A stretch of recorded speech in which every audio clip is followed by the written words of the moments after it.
Hi, everybody. So we're going to start. So welcome to the webinar, Blue Dawn of Hacktivism, the Hornet that changed the game. We are joining by Anastasia and Shmuel that will give our webinar.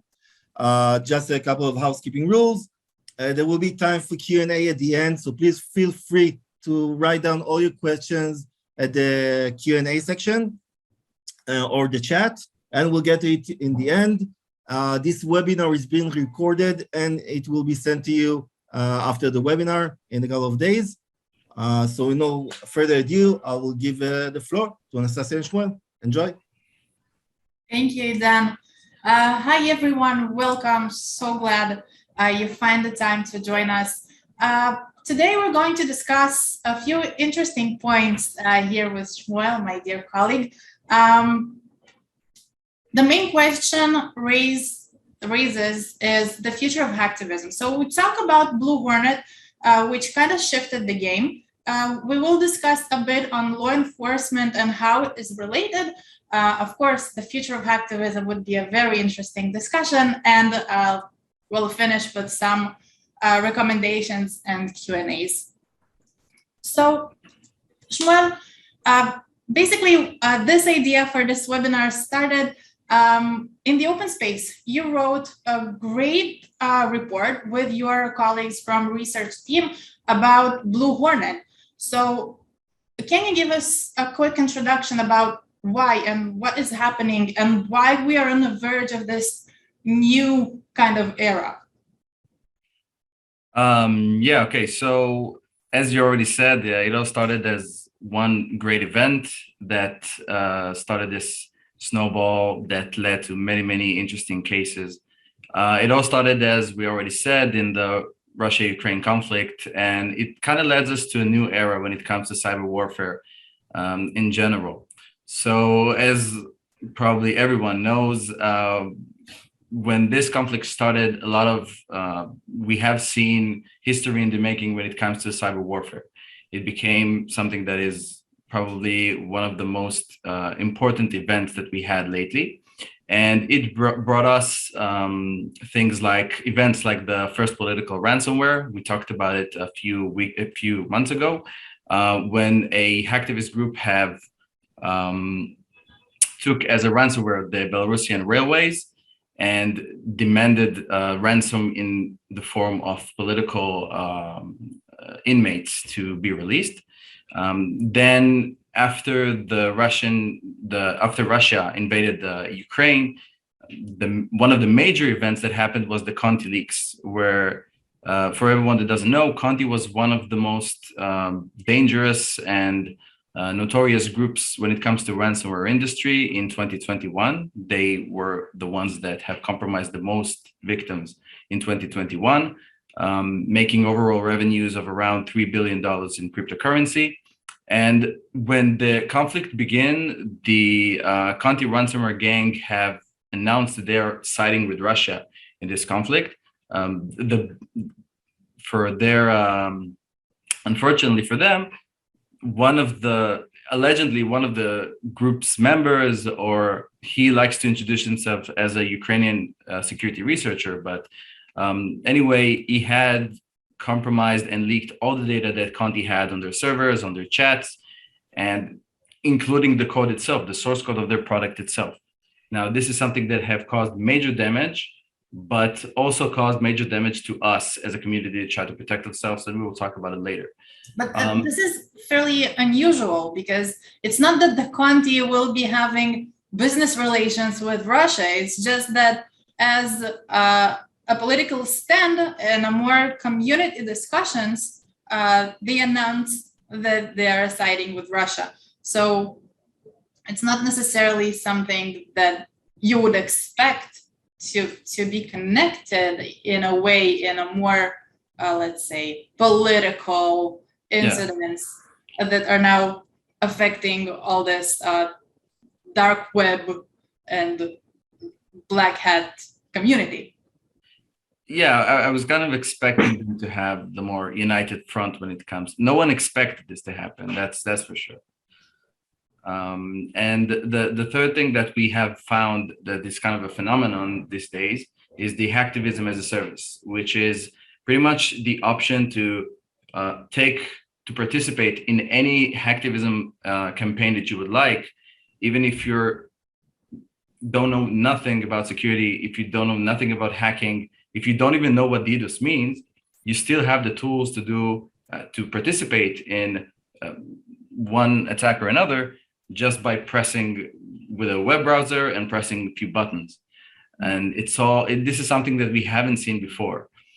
And the fourth thing that we have seen, which is probably the most interesting for me, was the birth of BlueHornet, which was one of the hacktivist groups that's pretty much changed a lot of things that we have thought about hacktivists in general. So we will talk about BlueHornet in a second, but I want to get back to the fourth point. So hacktivism service is a bit new in terms of previous hacktivism techniques. For example, would be DDoS, but I would need to have some basic understanding of CMD or PowerShell. Today, all I would need is enough motivation, and the Russia-Ukraine conflict gave a lot of motivation around the world, and just fast Googling, and that's it.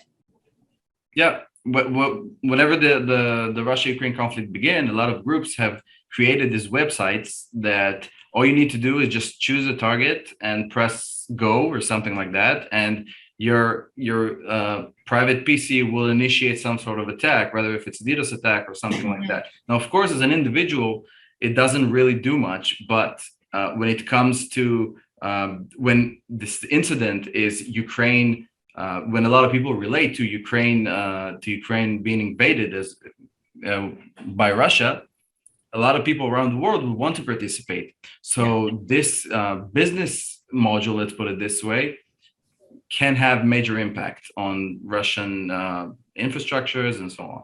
I would also want to add that any activity as a service is not something new. We see it in our fraud forums, we see in the dark web, we see Black Hat using, for example, ransomware as a service. So in general, the threshold for skillful entity to launch a malicious activity would be lower. However, we talked about it before that for ransomware as a service, you would need to pass sort of exams. Can you elaborate a bit more on how the malicious activities offered as a service on the Black Hat community is somehow different from what's going on here with the hacktivism? Yeah, let's say, for example, that me as an individual want to be part of Conti, or want to be part of Lockbit, or want to be part of any ransomware as a service business, then it's not that straightforward for me to apply. I need to show them that I'm professional enough. I need to show them that I'm criminal enough in a way. I need to have my own reputation as an individual.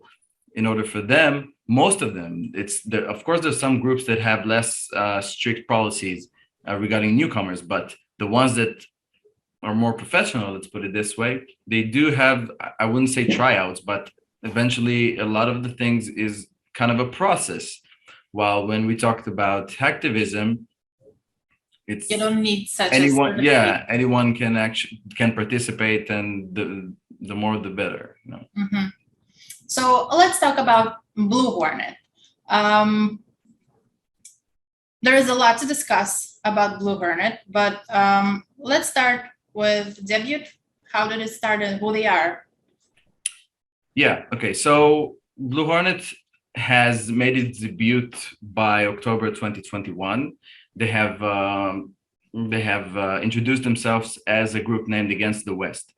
Now, at first, they didn't do much. They have leaked several databases. So they introduced themselves in October 2021. They call themselves Against the West. And we haven't seen any cases where we didn't saw them as a major threat. It's something that will leave some sort of legacy behind it. But they existed before the Russia-Ukraine conflict. It's not a group that emerged following the conflict. They were existing even before, or maybe when started talking about Yeah, they did. They were existed before, as we already mentioned, in October, but they didn't have this agenda. They didn't, back in the days at least, we didn't saw them as a hacktivist group. We saw them as a data leak group. We thought there will be yet another group that we need to monitor. Of course, this is part of our work, but we didn't saw them as a major member or a key member in the Russian-Ukraine conflict. So they became way more popular due to the conflict, and eventually they became something much bigger than just another hacktivist group. So why is that, if we'll start with the victimology? Yeah, so if we look at the victimology of the group, we can see that most of the organizations and companies, at the beginning, they targeted more organizations and companies based on China, Russia, North Korea, Iran, pretty much this part of the world that always has kind of conflicts with the West. And the enterprises and organizations that they have abused were Alibaba, Xiaomi, WeChat, and so on. Even Amazon China, by the way. And most of those compromisation were lead to databases that mostly harmed the organization when it comes to brand. And it was mostly leakage of customers and so on. Not necessarily an information about the infrastructure or an actual infrastructure damage, just leaking information to kind of scare them off. Exactly. Right. It like most data leaks group, it's more about a little bit of showing off, a little bit of asserting pressure in a way, stuff like that. But we didn't see any trying to gain money out of it. It seems like they were political from the start. Kind of, yeah. Throughout the whole process, we didn't saw major, let's say, campaigns that led them to big sums of money in any kind of payment in any kind. But when things started getting interesting, as we already said, was when Russia invaded Ukraine, and that's where at this point of time, as we kind of expected, a lot of groups took sides, rather they pro-Russia or pro-Ukraine, and some of them, the first victim that was actually a threat group was a Coming Project. It was a French threat group that have announced that they're going with Russia, and they will attack anyone that is going against Russia and so on. So I think it was around 2-3 days maybe. BlueHornet, back in the days, were still against the West, have compromised their Discord servers, their database service, and they leaked all the data regarding the people that was behind this operation. They leaked it to the law authorities of France, and eventually they were detained, and things went south for this group from this point on. It was a small group of teenagers and young adults. But everything starts to change with this. Yes, can you? This is when things got really interesting, because for so many reasons, because a lot of hacktivist groups they have kind of I wouldn't say moral lines, but more professional lines, and a lot of threat groups, a lot of hacktivist groups doesn't touch the let's say the gods of the cybersecurity space, which are the APTs and the major espionage groups. But basically, we're talking about state-sponsored APTs. I believe no one has the courage and audacity to go against those. But now we have this group of individuals. They kind of feel that it's okay.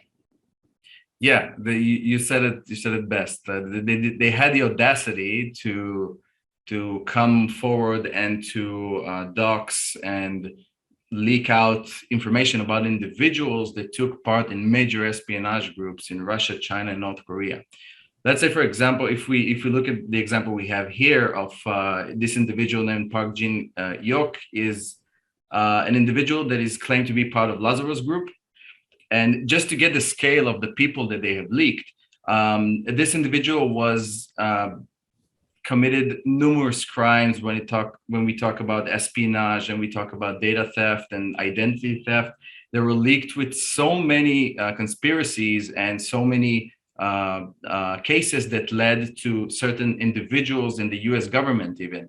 So we see like major people, dangerous people, at least if we talk about in the cyberspace, but highly dangerous, highly trained people that Blue Hornet just came forward and leaked their information. Now, this is something that no one wants to be in front of the bull, you know? It's something that it's not typical for any group, not just Hacktivism group. True. I want to add about doxing in general. And I will ask you later on, I don't feel that the skills you need to have to get such information is very high. It's enough, you know, OSINT, WebInt, some extra techniques to get all this information and connect the puzzle correctly, and you have a great doxing dossier on a person. Yeah, I think they're already, that Blue Hornet also admitted it, that admit to have major part of their campaigns is being in OSINT operations. The difference between them to us or to other individuals that use OSINT on a daily basis or doing OSINT on a daily basis is that the experience. So it seems that they are highly experienced with OSINT. And when it comes to this, when it comes to open source intelligence, the differences between a person that have 5 years or 10 years experience to one that have 2 and 3 years experience is major. And they probably are very, very experienced with what they do. And they have admitted that this is a very, it's a major part in their campaigns where they dox these individuals. Yeah. But the information that they were able to leak was the number of apartment that they live at the moment, their relatives, the number, the phone numbers, the companies that they use to disguise themselves when they're deploying their infrastructures and so on. So it is possible that they already had internal information somehow, not necessarily just gathering everything from it. Of course, probably most of it, but yeah, based on this information, it seems like it was internal too. Probably, yeah. Mm-hmm. Let's continue to the social media part of all of it. Yeah, so the thing with the social media when we talk about Blue Hornet is they acted like a typical hacktivist group. So they were talking about their exploits and they're talking about their next targets. Every thread group that didn't align with supporting Ukraine was a target to Blue Hornet. Now, because of the fact that, of course, the conflict itself have caused so many people to take sides, so many thread groups to take sides, they have a variety of victims to choose, variety of targets to choose. One of them was the Stormers ransomware group, when they have announced in their Twitter account that they're pro-Russia. And I think a couple of hours later, Blue Hornet have announced also in their Twitter accounts that they are next. So this is something that we have seen like a lot of hacktivist groups. This is not very new to us. And also they were aligned with the recent trend that we saw of the polls. Which pretty much gives the power or the responsibility maybe of who is our next target. So this is, we give it to you. You're the ones that are going to decide, our followers, we're going to decide who we are going to attack next. Mm-hmm. And they shared everything on Telegram as well. Yeah, again, it's pretty typical hacktivist management, let's put it this way. So to summarize, they were very open. People who are following those, let's say even a potential organization, would know that they will be targeted by them just by scrolling through Twitter and knowing the right Telegram channel. Mm-hmm. So what happened with them? We don't hear about them anymore. Yeah. So we chose to write here short but sweet. Sweet, it depends who you ask, but the thing is that yeah, their appearance and ending were pretty much over a period of, I don't know, 6 months maybe. At some point, they have admitted to be a nation state-sponsored group. It's kind of built because there was several claims that you can't be hacktivist and do all those things you do. You got to have someone to backing you up. Mhm. And at some point they came clean and said, okay, yeah, we're sponsored by a state. They didn't say who, but our gamble is that probably NATO, US, this is where they're operating. This is probably one of the states they're sponsoring them. So we built together a table to understand if they're APT or hacktivists, because they kind of play on both ends here. Mm-hmm. Yeah, the thing is that this is the controversy around BlueHornet. Some will say they're hacktivists. Some will say they're nation states. Some don't buy the story that claims that they got recruited. But the thing is that if we're looking at the nation state sponsored properties, we can see that they're highly skilled. They claim to have around 5 days, which is something that is major. And However, I'm sorry, Jordan, that it's not that surprising. With time, cybersecurity becomes more and more, I say, popular. People studying it, starting 7th grade, and everything is open just by Googling, and you have courses of basic pen testing. It makes sense that with time, hacktivists will raise their skills. Kinda, but this is what, but it's not that typical for hacktivists. Mm-hmm. So that maybe this is the new thing. Maybe this is one of the new things that they brought to the table when it comes to a hacktivist identity compared to the old hacktivist identity to the new one. Yeah. The second thing that we have seen when it comes to nation state sponsored is that they're very mature and professional. So when I'm talking about mature, it's not just mature by the attitude, but you can see that some of their characteristics are represented only by having enough experience, maybe in life also. It's not just being experienced in what you do. So you can see that they're very straightforward. So, and we wrote here somewhat arrogant when compared to other hacktivist groups, because we have seen some sort of, I wouldn't call it beef, but it was some sort of complaint. Yeah, like some sort of complaint against Anonymous. We have seen that some Anonymous hacktivists, some individuals claim to have, for example, a 0 day on a Russian government facility or something like that. And BlueHornet called them out, and they said, well, why would you say that you have this 0 day? Why not just doing what you believe in? Just do what you want to do. Don't talk about it. So this is also show us how mature and professional and precise and efficient they. So they're not ego-driven as. Exactly. Yeah, and of course the third point is the hunting other APTs. This is something that is very, very special, because even for other nation state sponsored, hunting APTs is something. It's like playing with fire when it comes to cybersecurity. That's true. So just to give a baseline. People do actually follow APT. We hunt for IOCs. We're trying to find those IOCs to prevent the APT from coming into our organization or our computer's internal network. But we would never think about actually attacking the APT back.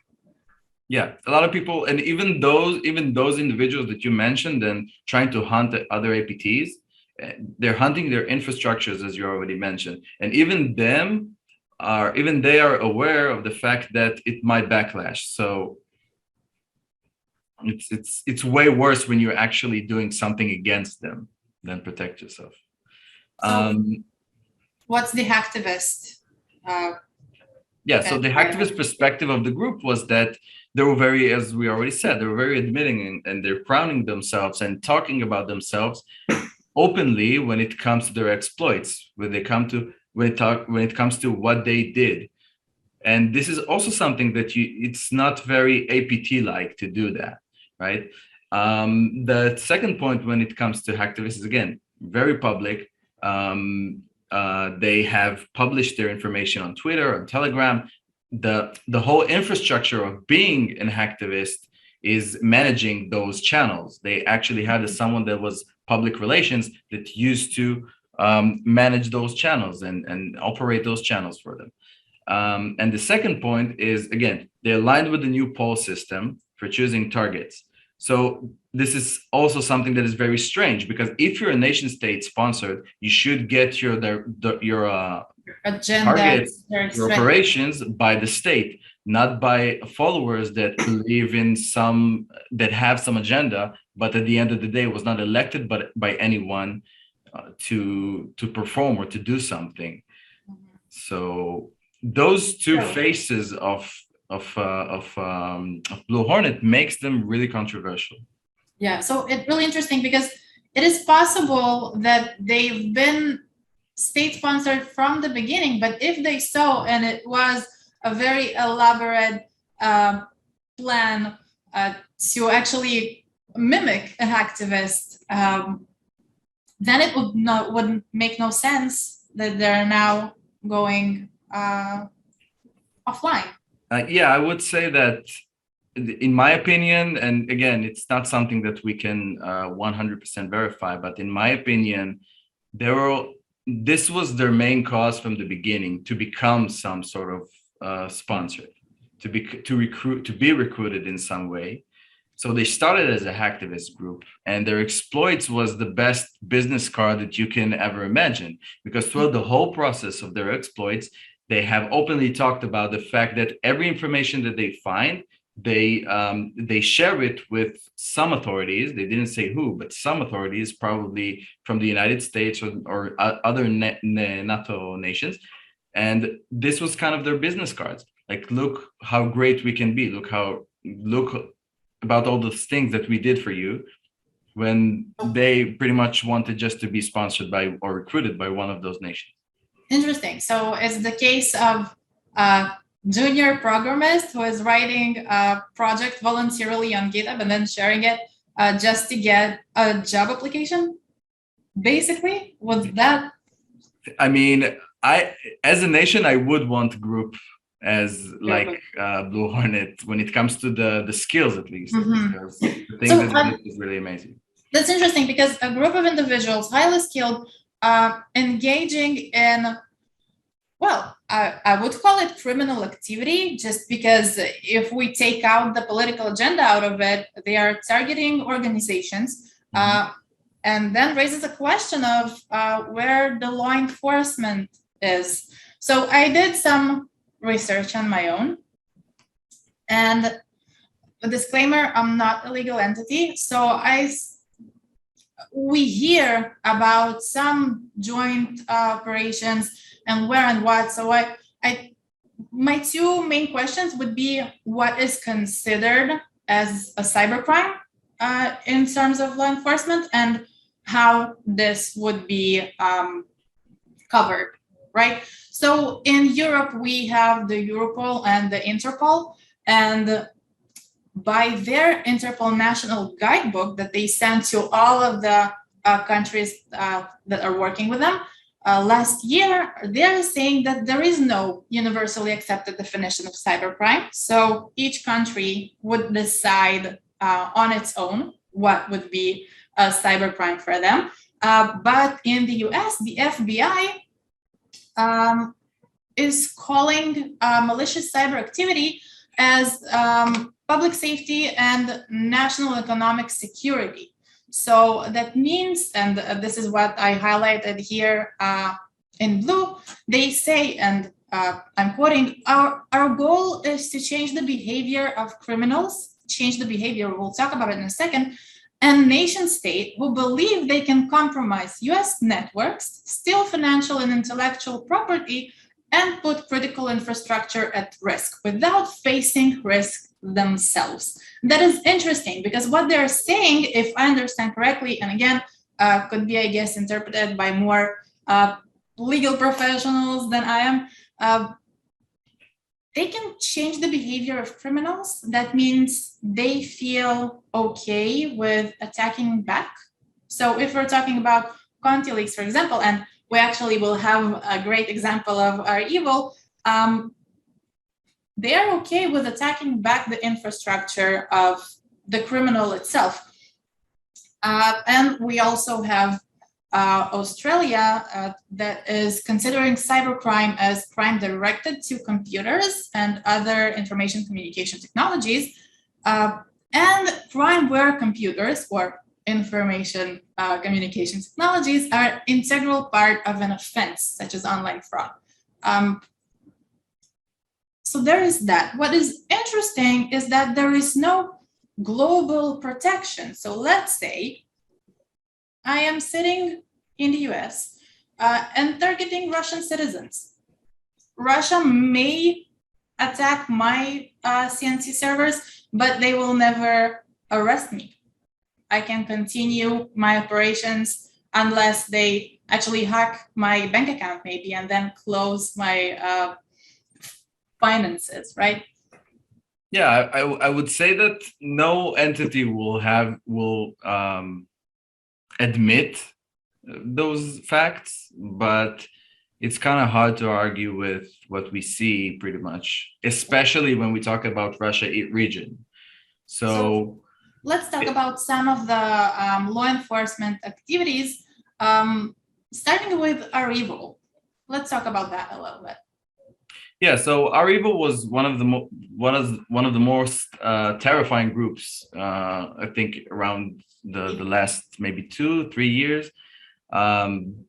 They're responsible for so many campaigns that have caused major damage. And in the beginning of 2021, a cooperation between Russia and the United States and few more several law entities have caused the fact that they have arrested 2 major affiliates of Arrival. Ever since then, the group was starting pretty much to die, but they were still around. Like the operators were still around, but they managed very low key because they were actually afraid of those authorities. This is something that we don't see these days, but still. And around at the beginning of 2022, I think it was in January, if I'm not mistaken, the last operators of the group have finally arrested.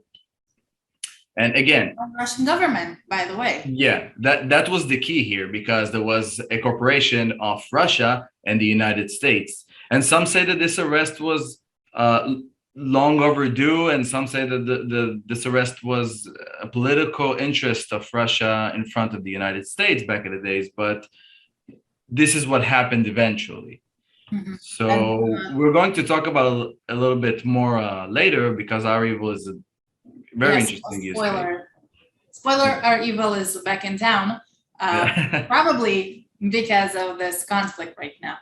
Another thing that happened is raid forums takedown. So raid forums, a very popular black gray hat forum in the dark web, in the deep web actually. And we know that FBI is targeting dark web, deep web forums as such. We know it when they were taking down marketplaces. And now we're going with raid forums. And you can see from the screenshot that it wasn't FBI alone. They were working with Europol as well, and National Crime Agency and other organizations. So we do see collaboration worldwide, but I guess that the agendas has to align completely. What happened with Colonial Pipeline? The Colonial Pipeline is just another example for when the law enforcement have the need to put the pedal to the metal, so to say, and to go to pursuit of after the ransomware groups, which unfortunately is not done enough. But the Colonial Pipeline was an incident that caused a major gasoline and gas pipes to pretty much cease from working for around, I think, I'm not sure if it was several hours or a day or so, but it caused major losses for the United States government when it comes to even hundreds of millions of dollars. And that's the point where the law enforcement have decided to hunt the group that was arguably in charge of this incident. So it kind of makes the ransomware groups thrive under the targets that will not considered as a nation asset. Yeah. So let's talk about the hard truth in terms of law enforcement and how I, as an organization, maybe need to understand how to swim in it.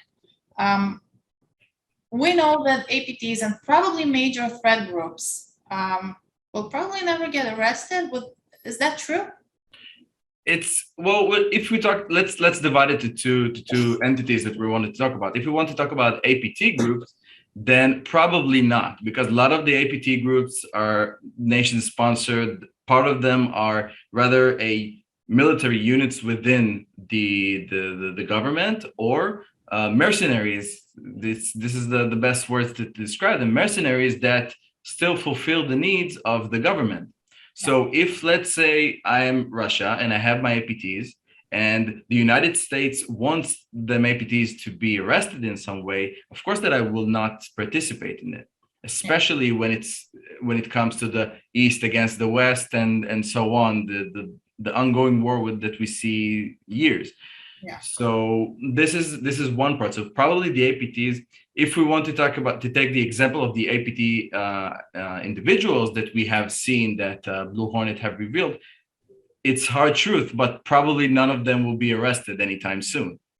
Yeah. It was solely show that they know who they are, they have power on them and stuff like that, but they won't be arrested anytime soon. Now, when we're talking about major threat groups such as Conti, for example, then again, it will be they might be arrested. They might be arrested only if it serves any type of interest of this government. Like Conti have, if when we done the research on Conti leaks back in the days, we saw that they have sent information from their victims. They have shared information from the victims to a government entities. So the government is kind of look to the other side sometimes. And again, not all governments, right? Of course, there are some governments that do not allow it. But we do understand that there is a biased law and order in this. Yes, 100%. I think that it's something that is happening. We will get when we talk about our evil, but in the last point. But the point is that, yeah, so the law enforcement will, at the end of the day, they serve a certain purpose that is defined by their government. So at some point, it might be more beneficial to this government to play along in some cases. Yeah, so let's talk about the future of hacktivism based on those tests. We have a very interesting situation worldwide. We also understand that the law enforcement is kind of lacking. So let's kind of think about the future of hacktivism. And this is an open discussion for everyone, because we started again talking about this in the open space at work last week, I guess. And we understood that we need more people on that. In terms of types of the future hacktivism, political and environmental was all along. We have Anonymous, we have Extinction Rebellion that were targeting companies that were financing oil and gas and fossil fuels. But we also have no private agenda. We have an interesting case of Anonymous versus Elon Musk, right, Shmuel? Yeah, this is something that we have seen lately, which is it was pretty funny. But the thing is, yeah, I mean, the thing was that to whoever doesn't know, Elon Musk bought Twitter lately for $40-something billion, and it seems that some individuals that are related to Anonymous have claimed some sort of, I don't know if to call it a war or something, but they went against him when they claimed that with the $40 billion that you invested to buy Twitter, you could, I don't know, solve world hunger or something like that. And this is, but this is an important point when we talk about hacktivism, because when we talk about hacktivism, there is a fine line between law and order and complete chaos, because this is an agenda for some individuals that they believe that if someone is successful or has a lot of money or something like that, he should do something with this money. So it's kind of, they're fighting freedom by taking other people's freedom. So it's something that is, that's the ethical question with hacktivism. Where does it stop? So in terms of skills, we wrote down 0. It was 0 before, but it's a bit different one, right? So if hacktivism before was mainly around DDoS, which is not a lot of skill, today it can be anyone. It can be my 12-year-old niece just by Googling and entering the correct link.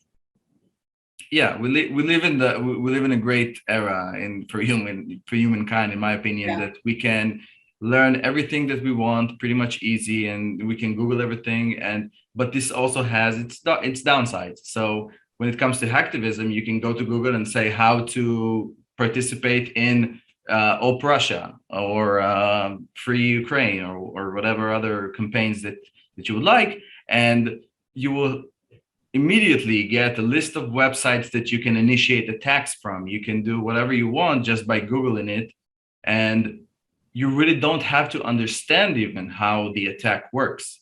You just need to perform it. And as we already said in the beginning of the lectures, that it can be summarized by opening a browser and clicking a button.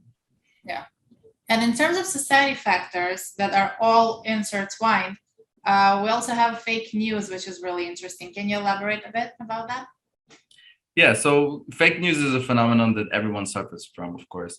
And today, when we have so many consumption channels that we can use there, whether if it's Twitter or Telegram or whatever platform that everyone uses, fake news runs, and they run fast. And when it comes to the effect of fake news, when it comes to hacktivism, might be devastating, because we saw entire groups, entire movements even rise and fall and stay for years because of specific fake news that they have grew up on or encountered it someday and decided that this is the truth. And this is the problem with hacktivism, because it's not bound to any laws. It doesn't bound to anything that to any restrictions. So everyone can decide. Everyone is everyone is the judge and everyone is the executioner. So everyone can say, no, this is the truth. Well, you don't need any facts. You don't need any proofs for that. I'll just do what I want to do. And this is why fake news becomes a big problem. Yes, and it becomes very dangerous with the polls that we're saying, with basically democracy, where it's not operated by the people we chose. We kind of bypass them without actually understanding the full picture. Addition to this risk is actually the new TTPs. So before, the most prominent one probably would stay, but is the least scary today is the DDoS attacks, right? And DDoS is a service, and spamming this is here starting from the 90s, maybe even the 80s. But ransomware is something new. Can you elaborate more about those threats, and specifically what is weaponizing the streets? Yeah, so I'll just address to one point. I'm not sure that DDoS is less scary, but it's a well-known threat. Mm-hmm. So people already aware of it, and a lot of organizations already aware of it and aware of the solutions that might help mitigate it. But when we talk about ransomware, we did see, as we already mentioned in the example of the Belarusian railway, ransomware is something that more and more hacktivists try coming to the realization that they can use in order to get any political gain in some sort of conflict that they want. So, for example, if we look at the example of the Belarusian railway, their ransomware payment was the releasing of political inmates. Yeah. This is something that is new to hacktivism world in general. And if we want to talk about the weaponizing the streets, so this is something that is also pretty different of what we saw several years back, because when tools that was leaked from Vault 7 back in I don't know, a few years back, 14, I think, or something like that, you still, even as a hacktivist, you still needed to have some sort of professional skills and some sort of tools in order to utilize those tools for your own campaigns. You couldn't be the average Joe that just encounters those tools and dropping and attacking governments or other entities that you might disagree with. Yeah. So back in the days when Vault 7 was leaked, you needed to be actual professional to use it. But today, it's a whole different ballgame, because today, as we already said, the same capabilities. So basically, what happened with Vault 7 is a hacking tool of the CIA. It is like the big weapon, right? So, and now its capabilities is now available to anyone, anyone from the TikTok generation, right? You just Google it, you just click on it, and someone already built an interface, an easy one. You don't need to see this scary black screen with the green letters. You just go with it, and it's scary. It can have a lot of impact. Yeah, the weapons that are the tools and weapons that are distributed now these days, especially when you talked about the TikTok generation, especially on this generation, it's very easy to use and it's by the masses. So we also wrote insider threat, and I would like to use Conti leaks as an example. So you wrote a magnificent report about Conti. You basically mapped all of their operation and how they work based on those leaks. And it seems that they work as an organization. They had a leader, they had an IT team, marketing team, everything. And what took them down is actually an insider threat, a classical insider threat. Also something that take into consideration. Yeah.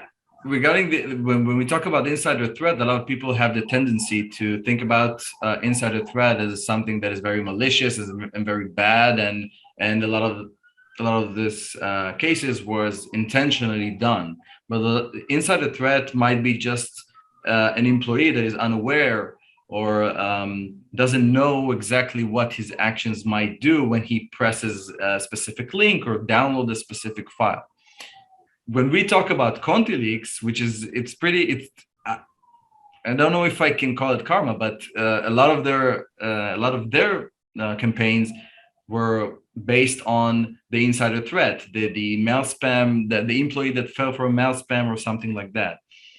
So yeah, so they have suffered insider threat compromisation by themselves, and yeah, I think that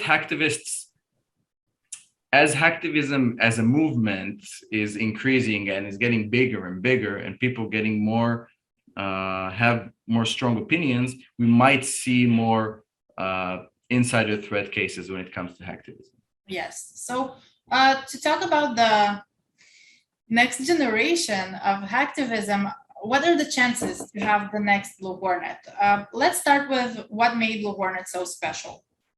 Yeah, so if we're trying to make it short, we can see that they were highly skilled. We talked about it several times. They had so many great set of skills that they have used during their campaigns. And what made them pretty special to me is that it was driven by a purpose. They had a united front, and they were all united behind one purpose. And they didn't let anything break this front that they had. And they ignored all the white noise in the background and all the other claims that other groups had about them and stuff like that. And the third point is that they were very mature and professional.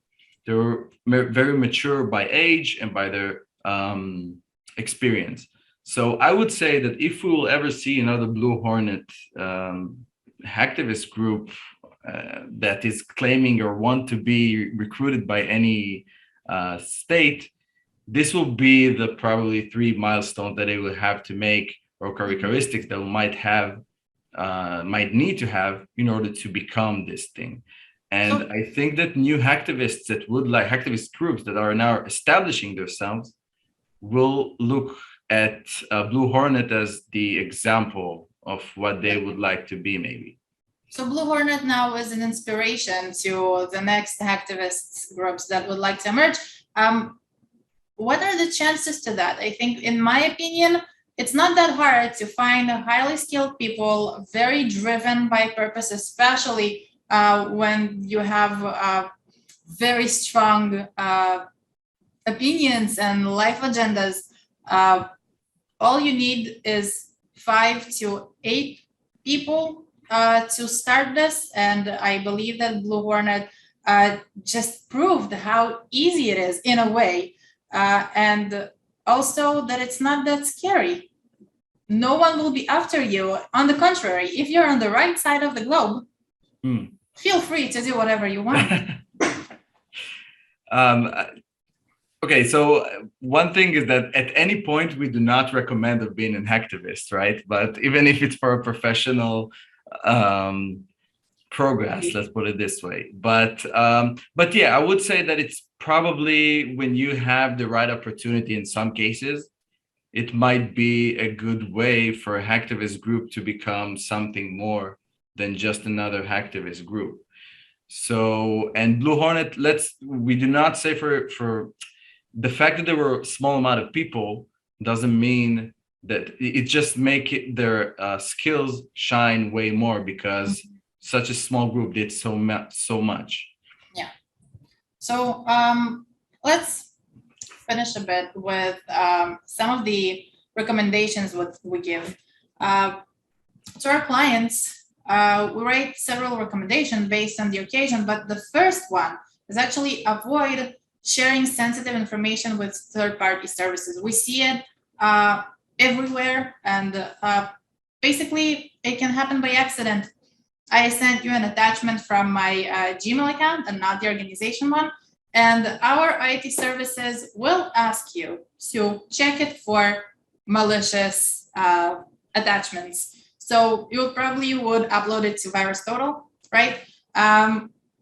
I hope people know that VirusTotal is an open repository. Threat actors love pay the subscription to it, and all they need to do is to have a very easy query with some Boolean characters, and they will see this information. If I send you something sensitive, the threat actors already have it. So if threat actors have it, of course, hacktivists would have it. The next point would be to avoid talking a political stand in conflicts. That's a controversial recommendation, right? Because yeah, I would say that if we look at ideal scenarios, it's sad that an organization that wants to have some political stance should take into consideration the fact that it might be attacked by hacktivist groups, one hacktivist or another, just because of those political stance. So organizations should be able to have its political stance with the only risk of losing maybe customers and stuff like that. But in these days, in our era, hacktivism is something that it might be more scary than losing customers. Yeah. It's not only the political stance, it's even the customers you work with. If you are working with a government, and this government currently in conflicted areas, you may also be targeted. We know Extinction Rebellion that are targeting organizations that not necessarily involved directly in oil and gas business. However, one of their board members or one of their clients is, and they're now part of the victimology of this case. We can summarize it as know yourself and know your enemy. So one of the services we provide in our team for our customers at Cyberint is to provide doxing reports. So we get the VIP names of our customers, the CEO, the CTO, and we kind of compile a doxing report just to make sure that if a threat actor would like to target them, they would know what kind of information a threat actor would obtain, right? We have the professionals that will have this WebInt and OSINT experience. It's not my dear friend that will dox her ex-boyfriend from social media. We have a lot of tools to bring more information that's such as BlueHornet that docs this Chinese entity. So this is on the part of know yourself, but you also need to know, well, your enemy, or specifically those groups that will target your sector. Yeah, I think it's all summarized best as the last point is threat intelligence in general. So if I want to have some sort of ongoing operation as a business, I need to take care of this. As I know myself, I need to know who might look out for me, who might try to harm my business. And I do understand that a business purpose is to operate and make money, and everything that a business does, it doesn't need to think about or try to handle or to put the defense and threat intelligence on top of the interest of the organization. This is not why a business is built. Yeah. Shmuel, we have last 2 minutes, and I want to give the audience a place to talk and ask questions. So if anyone is willing, let's see if we have something in the Q&A or in the chat. So, request from the audience, if you have questions or anything you'd like to share, please do it now. We will continue with our last slides. So, Shmuel, what you're saying is that all revolves around threat intelligence in the end, right? Well, yeah, I mean, of course, that you should have the protection system and everything that organization should have, but threat intelligence, I think, is a vital key or vital tool that you should have when you try to protect yourself. Yeah. Okay. So, Shmuel, thank you very much. Shmuel is working with me at Cyberint. Cyberint is an attack surface monitoring and threat intelligence company. We provide actionable alerts on various threats, one of which coming from hacktivists. We have industry expert analysts in the team that will provide this information. So it's not necessarily a threat that is targeting you, but a threat that may target you just because your affiliation to a specific geolocation, to a specific business, and to a specific sector. So thank you, everyone. Shmuel, it was a pleasure. The pleasure is all mine. And have a great evening and have a great morning to the US part of the world. Thank you. Bye. Bye-bye.